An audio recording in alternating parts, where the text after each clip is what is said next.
నేను ఒక్కటే మాట మీకు మనవి చేస్తా ఉన్నా. ఇది చేనేత కార్మికులు ఎక్కువగా నివసించేటువంటి పట్టణం.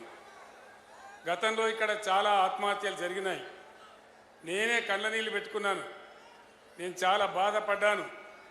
బీఆర్ఎస్ గవర్నమెంట్ వచ్చిన తర్వాత అనేక స్కీములు తెచ్చి అనేక రకాల స్కీములు తెచ్చి బతుకమ్మ చీరలు కావచ్చు, విద్యార్థుల డ్రెస్సులు కావచ్చు, క్రిస్మస్కు రంజాన్కి ఇచ్చేటువంటి కానుకలు కావచ్చు, ఇక్కడ కార్మికులకు ఉపాధి కల్పించినాం. ఇక్కడ 370 కోట్ల రూపాయల బకాయిలు రావాల్సి ఉన్నాయి. దాన్ని ఈమని అడిగితే మీకెందుకు, మీరు నిరోధులు అమ్ముకోండి, పాపడాలు అమ్ముకోండి అంటే నాకు కోపం వచ్చి నేను ఒక మాట అన్నా.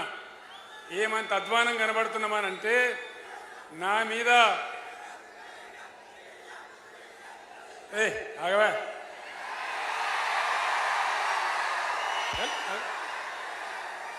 ఆగవా బుద్ధిలో ఆగు. వీడు మనోడేనా ఇంతకు?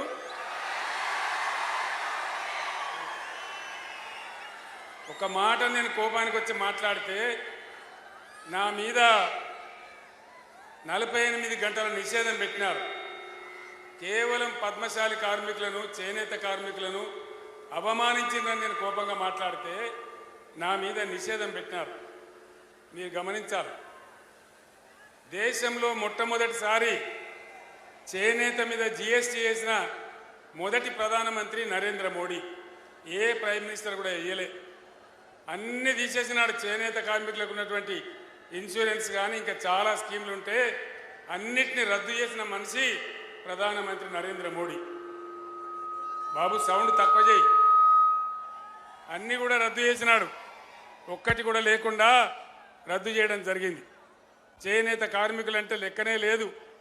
అసలు భారతీయ జనతా పార్టీకి వాళ్ళ ఎజెండా లోపల పేదలు ఉండరు, కార్మికులు ఉండరు, రైతులు ఉండరు, ఆటో రిక్షా కార్మికులు ఉండరు, ఎవ్వరు కూడా ఉండరు. పేదవాళ్ళ ఎజెండా ఉండనే ఉండదు. ఇక్కడ ఉండేదల్లా పెద్ద పెద్ద గద్దల ఎజెండా ఉంటుంది. పెద్ద పెద్ద అంబానీ, అదానీ, లక్షల కోట్ల శ్రీమంతులు వాళ్లకు కార్పొరేట్ ట్యాక్సులు రద్దు చేస్తారు తప్ప పేదవాళ్ళకు మాత్రం చేసే పద్ధతి గత 10 ఏళ్ల నుంచి మనం చూడలే. 10 ఏళ్ల కింద నరేంద్ర మోడీ చెప్పినాడు, నేను గెలిస్తే విదేశాలలో ఉన్న నల్ల డబ్బు తెచ్చి మనిషికి 15 లక్షలు ఇస్తా అని చెప్పినాడు. సిరిసిల్లలో ఎవరికైనా వచ్చినాయా? వచ్చినాయట కదా సిరిసిల్లకు. బండి సంజయ్ తెచ్చిచ్చినట కదా, రాలేదా? 15 లక్షలు రాలే, 15 రూపాయలు రాలే. సబ్కా సాత్ సబ్కా వికాస్ మోడీ డైలాగ్ ఏమన్నా అయిందా? అమృత్ కాల్ వచ్చిందా? అచ్చే దిన్ వచ్చిందా? ఏమి రాలే. బేటీ పడావో బేటీ బచావో ఏమైనా వచ్చిందా? జన్ధన్ ఖాతా ఏమైనా జరిగిందా? అంటే ఏమి కాలే. అంత వట్టిదే గ్యాసు ట్రాషు, డబ్బాల రాలేసినట్టు ఊపుడు తప్ప ఏ పేదలకేం జరగలే. ఉల్టా ఇక్కడ జరుగుతూ ఉంటే దాన్ని తీసేయడం, గోల్మాల్ దింపడం తప్ప ఎవ్వలకు కూడా న్యాయం జరగలే. గొల్ల కుర్మలకు గొర్రెలు ఇస్తూ ఉంటే దానికి అడ్డం పడ్డారు. ఏ ఒక్క స్కీమ్ కూడా లేదు. అంటే బీజేపీ అబ్కి బార్ 400 పార్ అంటున్నారు. నేను చెప్తా ఉన్నా మీకు, ఒకవేళ మోడీ గెలిస్తే, బీజేపీ గెలిస్తే 400 పార్ గ్యారంటీ అవుతుంది. పెట్రోల్ ధర, డీజిల్ ధర 400 దాటుతుంది. అంతే కదా? మోసపోతే గోసపడతాం.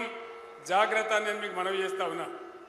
ఇక్కడ ఉన్నటువంటి కాంగ్రెస్ ప్రభుత్వం అలవిగాని హామీలు ఇచ్చి అరచేతిలో వైకుంఠం చూపెట్టి ఇష్టం వచ్చిన మాట చెప్పి వాళ్ళ నోటికొచ్చిన వాగ్దానం చేసి గద్దెకెక్కిన కాంగ్రెస్ ఒక్క హామీ అన్న అమలు చేసిందా? మహిళలకు 2500 వచ్చినాయా? 2 లక్షల రుణమాఫీ అయ్యిందా? కాలేదా? ఏది కాలే, ఏ ఒక్కటి కాలే. ఒకటే ఒక ఉచిత బస్సు పెట్టినారు. దాంతో బస్సులలో ఆడవాళ్ళు సర్కస్ చేసినట్టు తన్నుకుంటా ఉన్నారు. ఆటో రిక్షా కార్మికులేమో రోడ్డున పడి అన్నమో రామచంద్రాన్ని ఏడుస్తూ ఉన్నారు. ఏ ఒక్కటి కూడా జరగలే. మొత్తం రైతాంగాన్ని వంచి రైతు బంధు వచ్చిందా? రాలే. పాత 10,000 కూడా రాలేదా? అంటే రాదు కూడా, అది జరగదు కూడా. ఈ విధంగా రైతు బంధు రాలే, నీళ్లు రాలే, కరెంటు రాలే, మరమగ్గాలు మూలబడే పరిస్థితి. చేనేత